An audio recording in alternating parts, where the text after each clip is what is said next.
You hear the word Saskatchewan, you probably think of something like this. Combines in wheat fields, or buffaloes, or Saskatchewan Rough Rider fans roaming the prairies. Don't be embarrassed. I was very much the same way until I came here.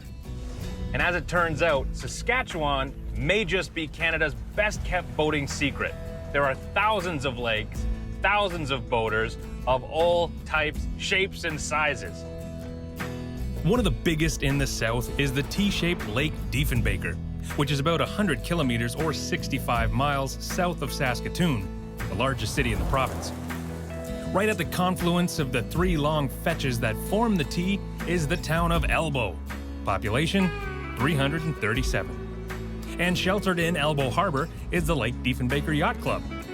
There's a beauty of an old Chris craft here, the Wendaby 2, that takes tourists on cruises, but we opted to hitch a ride with some LDYC members instead. Mike Stensrud has been boating here for more than 20 years and says this lake has it all. This is a riot to sail. Yeah. It is one of the top 10 sailing lakes on the planet. But when it isn't a good sailing lake, it's an awesome powerboat lake. There's only a couple marinas on the entire lake, but Mike still says it's a boater's paradise. I made a map of all of the bays that are safe to overnight in. What we'll probably do is get you over to Sage. That's where we're headed now. Okay. We tied off to one of the mooring buoys, the club sets out, and headed out in the tender with Dwayne Weeks. I just left office last night as the Commodore. I'm now the past Commodore of Lake Diefenbaker Yacht Club. Oh. Dwayne Weeks' reign of terror is over, people. The lake is safe. Absolutely. Dwayne took us up the winding bay, known locally as a coulee, which remained about 20 feet deep most of the way. So there's three types of ways to come into a coulee like this. You can anchor, you can pin into shore with a stern anchor and diagonal lines, or you can hook onto the mooring buoy. With 900 kilometers or 500 miles of shoreline and tons of these protected spots, this undeveloped lake, which is actually a reservoir, remains virtually unknown outside the region. Yeah, it's really kind of one of Saskatchewan's greatest secrets. The reason there even is a yacht club here comes down to one reason, and two people, one of which is still active with the club. John Hartley and a pal started tying their boats up in the harbor in the 60s, and by year's end, 5 boats totaled their fleet. So they decided to form a club. We were kind of thinking that it would be nice if we could establish some kind of permanency here, that we could maybe have pylons in or that kind of thing, so that we could keep our boats here without any worry about somebody coming along and kicking us out. Today they boast 100 slips and a waiting list nearly as long. And John says the yacht club helped revitalize Elbow, which was hard hit when the lake was created in 1967. Over the years, everything grew, and they have a golf course and a whole bunch of things now, so it eventually brought the town back. Due east from Elbow, it's less than 100 kilometers to the largest natural lake in southern Saskatchewan, Last Mountain Lake. But it's almost twice that distance to weave your way down to the largest community on it, Regina Beach, home to the Regina Beach Yacht Club.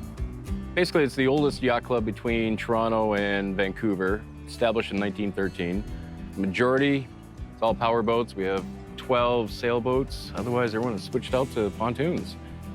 Even though it's a gated, members-only club with the best restaurant in town, it's not a stuffy old place. This is not your normal yacht club. This is more family-oriented. We want the younger families here. We want you to have fun. We created a playground this year, storage for kayaks. We want this to be a fun place to come and just relax and be yourself. Second home.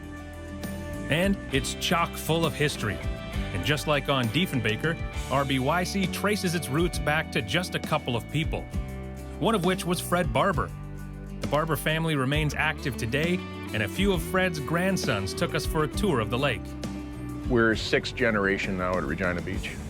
Initially, it was mostly sailboats and rowboats and canoes, and that morphed into bigger sailboats and power boats. Today, there are 129 slips, 35 mooring buoys, and 5 boat lifts.